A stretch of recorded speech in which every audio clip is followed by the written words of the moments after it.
Shavua Tov.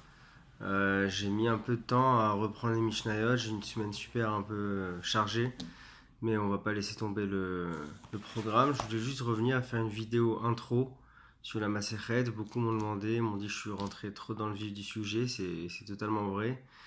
Donc on va faire une petite introduction. J'ai pris le Keati qui fait une super Agdama, une super intro. Donc je vais vous la raconter. Donc je vais déjà lire un peu le texte.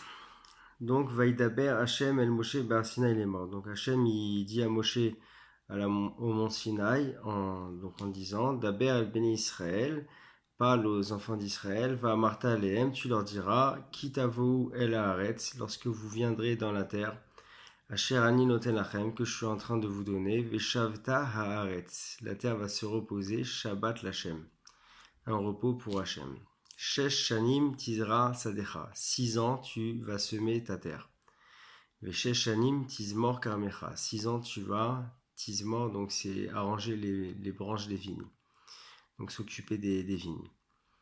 Donc Tizmor, tu vas donc travailler tes vignes, je ne connais pas le terme exact en français, Karmecha, ton vignoble.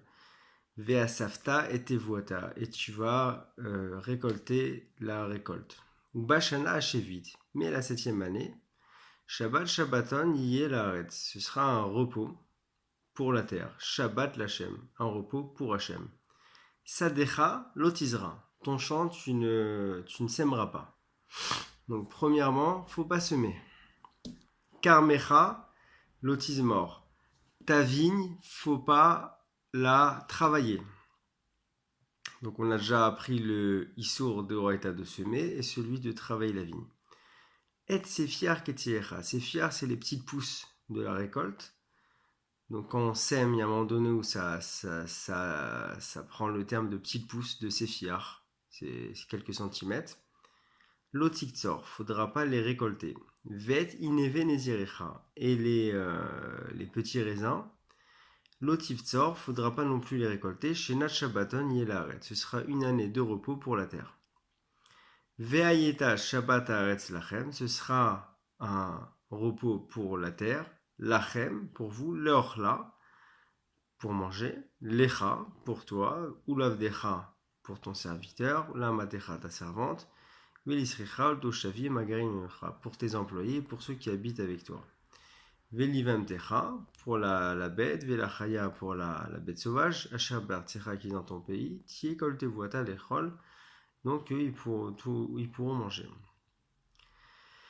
Donc je vais vous lire un peu ce que, ça c'est les psukim, je vais vous lire un peu le développement du Keati. Donc en 2 mots, la 7e année, c'est l'année de la Shemitah, elle s'appelle Shevit, donc le terme c'est Shevit. Il faut savoir que Shemitah, le terme, c'est un terme de laisser tomber, lâcher prise, littéralement. C'est ça le terme littéralement.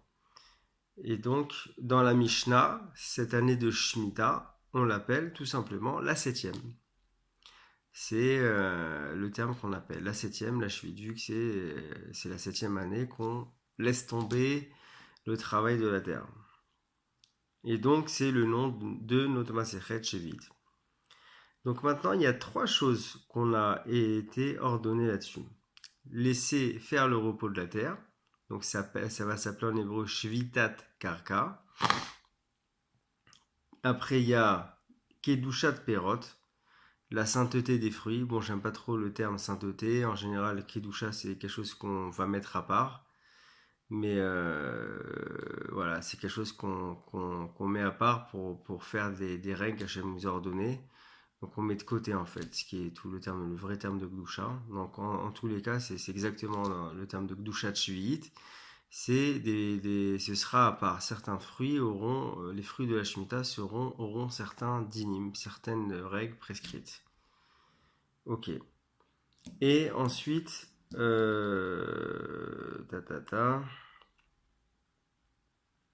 donc la Gdusha des Pérotes, donc les dinim relatifs, les règles relatives aux fruits, comment s'en occuper. Et aussi Shmitat Ksafim. On va laisser tomber Ksafim, l'argent. Ouais, c'est bizarre, mais on va laisser tomber l'argent, c'est-à-dire que si quelqu'un va être amené, vous allez prêter de l'argent, on va voir que vient la Shemitah et vous allez renoncer à récupérer votre prêt. Donc maintenant, on va reprendre le premier volet, Shvitat Karka. Donc le repos de la terre. La Torah, elle développe. Elle dit qu'il y a 4 travaux qui sont interdits. Il y a la Zriya. La Zriya, c'est le fait de semer. Elle a dit, la Torah, Sadecha lotizra. Ton champ, tu ne sèmeras pas. Il y a la Zmira. La Zmira, c'est vendanger. Enfin, pas vendanger, pardon. Travailler les vignes. Vendanger, c'est quand on récolte déjà. Donc, travailler les vignes, la Torah, elle a dit, Karmecha lotizmor. Faudra pas travailler donc les vignes. Ketsira. On a dit, il faut pas récolter. Récolter, c'est Sefiar Ketsirecha, toutes les pousses de ta récolte, Lotiktsor, faudra pas les récolter. Et enfin, Betsira, c'est vendanger, là c'est le terme. Vendanger, les raisins de ta vigne, faudra pas les vendanger. Généralement, Zemira, le fait de travailler, c'est inclus dans la Ketsira. C'est vrai que ça inclut le fait de vendanger dans la... Pardon, Zemira, le fait de travailler les vignes, c'est inclus dans la semence. Parce qu'en fait, le fait de travailler la vigne, c'est pour faire pousser l'arbre. Donc c'est un peu le même principe que Zria, que de semer.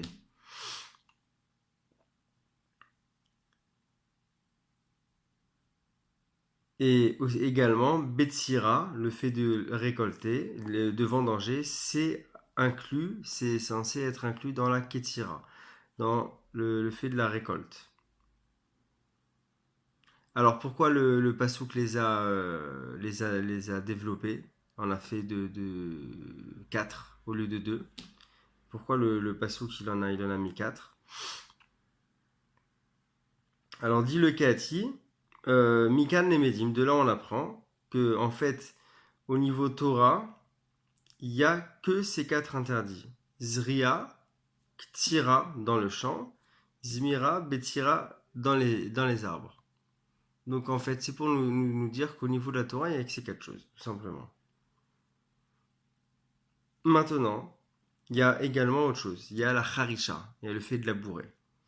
Alors la harisha, c'est un peu discuté, parce que d'un côté, on n'en parle pas directement dans la Shemitah, on dit seulement Bacharish ou Bakatir Tishbot, comme on a pu voir dans la Mishnah Dalet.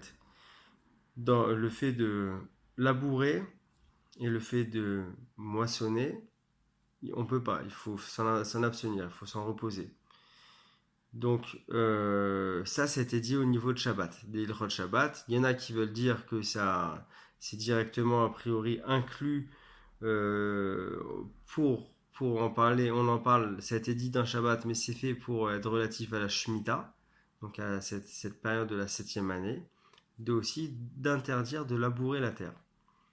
Mais c'est pas, disons, directement tiré du texte de Shemitah.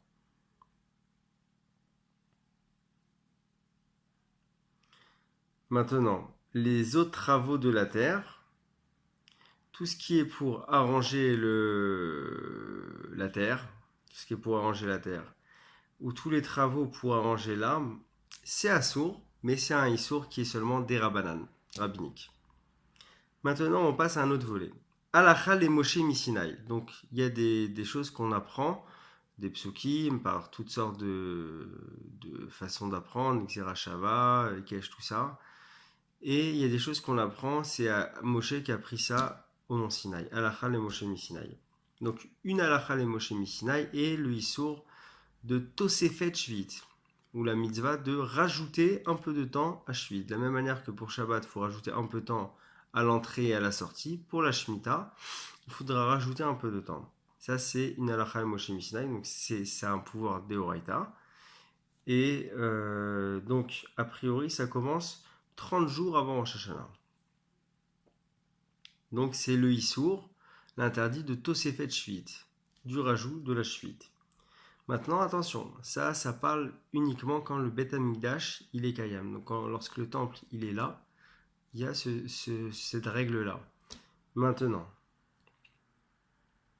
lorsque maintenant les Chachamim, ils l'ont élargi, ils ont dit on va l'élargir De ces 30 jours, on va dire que c'est Chag Shavuot et Chag Pessah. Donc Chag Shavuot pour l'arbre et depuis Pessah pour les céréales. Donc ça, on a pu le voir au début du Pérec. Donc la Tosefet Shvit. Maintenant, la Braïta nous dit, Rabban Gamliel, il a laissé tomber tout ça. Il a dit, vu qu'il n'y a plus le Beth Amikdash, Midé Rabbanan, on va oublier tout ça et la Shvit ne commence qu'à Rosh Hashanah. Voilà, ça c'est pour la Tosefet Shvit. Maintenant, on va parler de la Gdusha des fruits de la Shvit. Donc, pour la Gdusha, les Hashmit ou les Afkir, Kol Mash et Toti arrête. Il faut laisser tomber. Il faut complètement être Mafkir. Il faut donc libérer de sa propriété tout ce que la terre va sortir. Alors, ça c'est écrit Vashvit, la 7e année, Tishmetena Untashta. Il faut laisser tomber, laisser libre à la propriété. Ve'achlou et vioné amecha, les pauvres de ton pays vont manger. Veitram vetochal chayat veyeteram tochal chayat asade. Et le reste, écoute, la bête des champs va les manger. Maintenant, vechol à Noël carmo, tout celui qui va fermer son vignoble ou qui va mettre une barrière à son champ, il annule, enfin bitel, c'est le terme en hébreu quand on dit toujours bitul mitzvah tassé, c'est-à-dire il s'empêche, il ne fera pas cette mitzvah-là. Il est en train d'annuler cette mitzvah-là. Enfin, il n'annule pas la mitzvah elle est là, c'est un fait. Mais lui, il passe à côté de cette mitzvah. Il passe à côté d'un devoir positif. Voilà. Également, si lui, il ramasse des fruits dans sa maison, donc il ramasse en quantité importante, hein, pas au même titre que tout le monde. Même si lui, après, derrière, il veut les donner chez lui à des invités, à des pauvres, on s'en fout. Il doit laisser tout complètement efker, libre de propriété. Et il doit les amener dans sa maison doucement, doucement. Maintenant, les acharonim. Donc, il y a eu la Mishnah, la Gemara, les Rishonim, qui ont... Donc, c'est des époques, hein, après la Gemara, les Rishonim qui ont expliqué la Gemara, et l'acharonim qui était encore derrière, c'est l'époque assez contemporaine, à partir de 1800. Donc, les acharonim, ils se partagent à propos de cette mitzvah. Est-ce que c'est une mitzvah, un devoir qui astreint l'homme, c'est-à-dire que la Torah oblige l'homme à libérer de propriété son champ. Donc la Torah, elle se mêle pas de tout ça. Elle lui dit juste, regarde, je t'ordonne que toi, de toi-même, tu libères ton champ. Si tu ne libères pas, tu es passé à côté d'un ordre positif de la Torah. Ou bien c'est différent. C'est ce qu'on va appeler Afkarata des Malka. Le roi, il est mafkir. Le roi, c'est qui? La Torah. Elle-même, elle a décidé que tout est efkar, tout est libre de propriété. Si toi, tu veux pas respecter ce que la Torah est venue imposer pour libérer la propriété, tu passes à côté de ce que la Torah met en place. Donc, est-ce que ça vient de toi-même? C'est à toi de libérer. Ou est-ce que c'est la Torah qui libère d'office de propriété, donc les fruits des champs, et c'est toi qui es en train d'empêcher la Torah d'agir? Ok. Maintenant, donc ça c'était au niveau du devoir de libérer la propriété de ce qui nous appartient dans ces champs pendant la 7e année. Deuxièmement, il ne faut pas faire de sroa. Sroa, c'est le business. Il ne faut pas vendre, le commerce. Il ne faut pas les vendre. Interdit la vente. Pourquoi? Il y a écrit Vaïta Shabbat Haaretz Lachem Lochla. La terre va se reposer pour vous, pour la consommation. C'est fait pour consommer. Chacun va venir se servir. Tu pourras toi aussi venir prendre un petit peu de fruits, te servir. Mais c'est uniquement pour la consommation et pour rien d'autre. Donc il ne faut pas commencer à vendre. Et donc on dit Léorla, lorsque le pasteur nous dit Léorla, pour manger et pas faire du commerce. Voilà.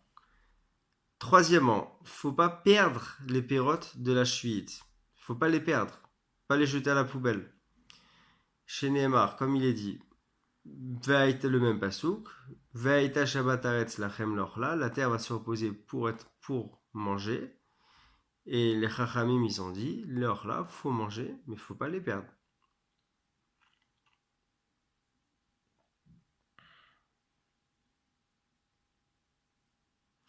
Maintenant, les fruits de la chevite, il faut, donc qu'est-ce qu'on peut faire donc? Toujours dans ce volet-là, qu'est-ce qu'on peut faire donc? On peut les manger, on peut boire, on peut sira, on peut aussi en tirer de l'huile ou quelque chose pour s'enduire. Enduire, voilà, c'est une genre de crème. Ou bien on peut manger tout ce qui est mangeable, boire tout ce qui est buvable et enduire, servir de crème, de soins de beauté pour tout ce qu'on peut retirer comme huile par exemple. Maintenant, il y a le Ramban.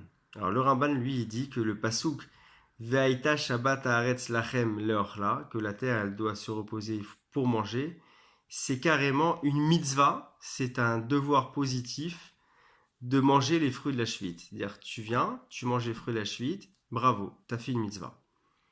Ça, c'est le Ramban. Mais le Rambam et les autres, ils pensent que non. Non. Les là, c'est-à-dire ils sont là pour être mangés, mais ça reste facultatif. C'est pas une mitzvah. C'est juste, tu peux pas faire d'autres choses. Tu peux pas commercer, tu peux pas les perdre. Tu dois juste les manger. Mais c'est pas que tu fais une mitzvah quand tu les manges. Voilà. Maintenant, il y a aussi sfirim. Alors les sfirim, de base, ce qui va pousser avant la Shemitah en fait. Il y a quelqu'un qui va semer, il y aura des petites pousses avant la Shemitah, et donc le Rosh Hashanah du début d'année rentre en vigueur, la Shemitah rentre en vigueur, et il y a une petite pousse de quelques centimètres. Ben, normalement c'est bon, ça a été semé avant la Shemitah. Maintenant, donc ça a été semé avant la Shemitah, c'est pas qu'on les a semés pendant la Shemitah. Il faudra juste les consommer avec la gdoucha relative à la shuite, donc ne pas les perdre, ne pas en faire du commerce, tout ça. Et donc du coup, normalement, ce qu'on doit lire dans le pasouk, et sefiar ketzirecha lotiktsor, lorsqu'il y a écrit les petites pousses de ta récolte lotiktsor, tu vas pas moissonner, tu vas pas les récolter, bah, ça veut dire que tu dois pas récolter en grande quantité de la même manière que ceux qui sont dans l'agriculture, ils vont venir avec leurs machines pour récolter, tous leurs instruments pour récolter. Mais effectivement, si tu pratiques la gdoucha de suite, tu récoltes comme tout le monde, tu prends un petit peu comme ça, tu aurais le droit. Maintenant, les chachamim, ils ont dit non, c'est pas possible. Parce que les vrais Avera, donc ceux qui tiennent pas compte des mitzvot, qui transgressent les ordres de la Torah, qu'est-ce qu'ils vont faire? Ils vont semer pendant la Shemitah. Eux, ils vont dire, alors que c'est totalement interdit, ça décha l'otisera. Eux, ils vont dire, on sème pendant la Shemitah, disons au début d'année, il y aura quelques petites pousses, on va dire oui, mais c'était des sphirim, c'était les petites pousses, que ça a été semé en vrai, ils vont raconter des bobas, ils vont dire ça a été semé avant la Shemitah. Donc du coup, les Khamim, ils ont dit non, sphirim, niet, on ne veut pas des petites pousses. Et donc, ils ont interdit à la consommation toutes ces petites pousses, à cause de ces gens-là. Et donc, de là, on apprend.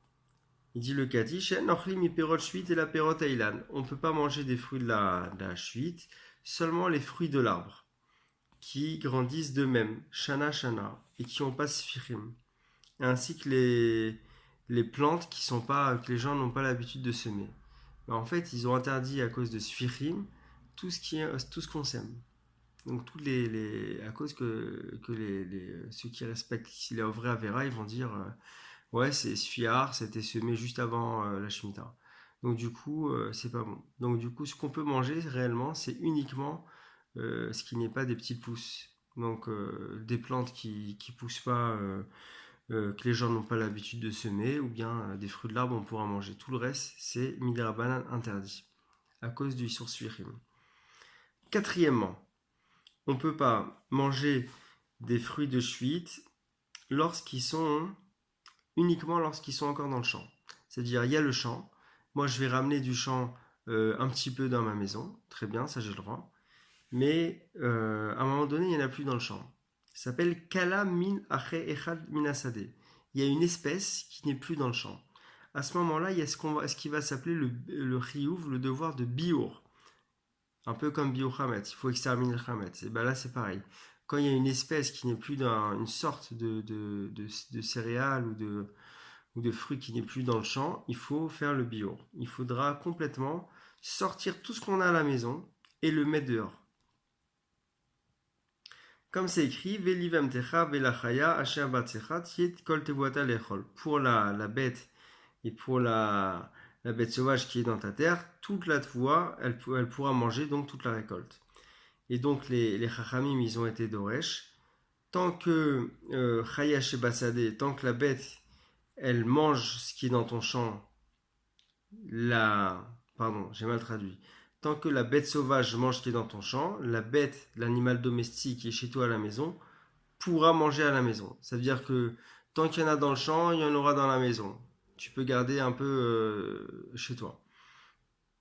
Par contre, si Kala les chez Bassadé, dès que il n'y a plus rien dans le champ pour la bête sauvage, alors on dira Kala la BMTH chez Babait.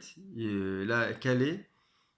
Donc là, il faut en finir avec pour ce qui est de ton animal domestique dans la maison. Donc tu dois tout sortir. Donc maintenant, tu dois faire le biour. Concrètement, c'est quoi le biour? Alors, quand le zman du biour il arrive, donc ce moment-là où d'un coup il y a une espèce qui est plus dans le champ, alors on doit tout sortir. On sort tout ce qu'on a à la maison. Que ce soit de ton champ à toi ou d'un autre champ. Tu mets tout dehors. Et tu déclares. Kol mi shetzarich litol litol. Celui qui veut prendre, il se sert. Ok. Maintenant, attention. Toi-même, tu peux te servir au même titre. Donc, Arwed, t'as pris un peu tout le long de l'année, tu ramassais doucement, doucement, tu mettais chez toi. Vient le biour, tu dois tout sortir. Et tu recommences à reprendre un petit peu aussi, comme tout le monde. Maintenant, par contre, si tu n'as pas du tout fait le biour, là, tout est interdit à la consommation. Tu ne peux pas te servir de rien du tout. Ça, c'est selon l'avis de Rashi, du Ramban et de la Tosefta. Maintenant, d'après le Rambam, donc Maïmonide, la mitzvah de biour, donc de sortir de la mitzvah de biour, c'est complètement d'exterminer les fruits du monde. Tu dois complètement les exterminer. J'imagine qu'on verra ultérieurement comment on les extermine. Est-ce qu'on les met dans la mer? Est-ce qu'on les met à la poubelle? Je ne sais pas. Maintenant, pour le Ravad, il y a deux sortes de biour. Il y a le premier, quand Kala la Bema Velachaya Minair, ou Tromea. C'est quand il n'y a plus d'une sorte, une espèce de fruit, il n'y en a plus à l'intérieur de la ville. Alors là, c'est une mitzvah à chacun de sortir tout ce qu'il a à l'intérieur, de chez lui dans sa maison, et de le mettre efker. Et le deuxième volet, quand on a mangé tous ces fruits-là de la terre, alors il faudra les exterminer du monde. Bon, j'ai pas très bien compris, il faudra revoir un peu ce que ça veut dire ce deuxième volet. Maintenant, tous ces ignanimes-là, tout ce qu'on vient de discuter, ça rentre dans ce qu'on appelle Kedushat Perol Shvit. Maintenant, les balais Tosfot, les Tosafistes, ils nous disent il y a énormément de règles relatives à Kedushat Shvit. Il y en a énormément. Mais tous font suite aux fameux 4 ordres de la Torah qu'on a nommé plus haut. Donc, c'était l'ordre de laisser la propriété, laisser tomber la propriété, donc Efker, rendre ça public. Il y avait aussi le fait de manger, ne pas commercer, et de manger, ne pas perdre, et la mitzvah de Bior. Donc là, il y en a 4. Et après, il y a une tonne de dinim qui vont en découler. Le dernier volet, c'était, on a dit, Shmitat Ksafim. C'est le fait de... Alors il y a écrit dans la Torah, Vezé Devar Shemitah, et c'est une des choses de la Shemitah. Shamot, laisse tomber, Kol Bal Moshe Yado Asher Yashe Bereu, que chacun qui a prêté de l'argent à son ami, il doit laisser tomber. Shamot, mais là c'est dit de manière positive, de laisser tomber. Et après, de manière négative, Loïgos et Dreu, ne va pas réclamer à ton copain ou à ton frère. Pourquoi? Kikara Shemitah Hashem. Parce que la Shemitah, elle est arrivée pour Hashem. Et donc, il y a, comme j'ai pu le relever, il y a et un ordre positif et un ordre négatif. Donc, dès que vient la Shemitah, il ne faut plus réclamer la dette. Alors maintenant, à quel moment ça intervient? Ça, c'est en fin d'année. Donc en début, tu as prêté, tu as mis la date de... Le gars, il doit te payer au milieu de l'année, c'est bon. Dès que vient le Rosh Hashanah de la fin d'année, il faut plus rien réclamer. Ok. Maintenant, donc c'est au moment du coucher du soleil du dernier jour de l'année. Ok. Et évidemment, vous devez peut-être connaître la takana d'Hillel. Donc Hillel, il a fait toute une takana, il a contourné la règle de Shemitah Ksafim avec ce qu'on appelle le Prusboul. En deux mots, on remet toutes nos dettes à un organisme qui va s'en charger. Donc elles sont plus de particulier à particulier, mais ça passe par le tribunal rabbinique, le Bedin. Voilà. Dernier point qui est assez intéressant, la raison de la Shemitah. Les Chachamim dans la Gemara Sanhedrin, la Metet Amud Aleph, ils disent Ama Akadosh Baruch Hu l'Israël. Hachem dit à Israël Zar Shesh, semez 6 ans, Veishmitu Sheva, et laissez tomber la 7e. Kede Shetedu, afin que vous sachiez Sheharet Sheli, la terre, elle m'appartient. Rashi explique Velo Yarum Levafrem, que votre cœur ne s'élève pas, ou vous ne prenez pas trop la confiance, Beshvar Artsechem, dans la glorification, ne vous glorifiez pas de votre terre. Vetishkeru al malchuto. Et après, vous allez oublier le joug du royaume divin. Donc, il faut bien se rappeler, on travaille 6 ans, mais attention, c'est Hachem qui a fait que ça pousse. La 7e année, on ne touche pas. Voilà pour l'intro. Allez, à bientôt pour la suite des Mishnayot.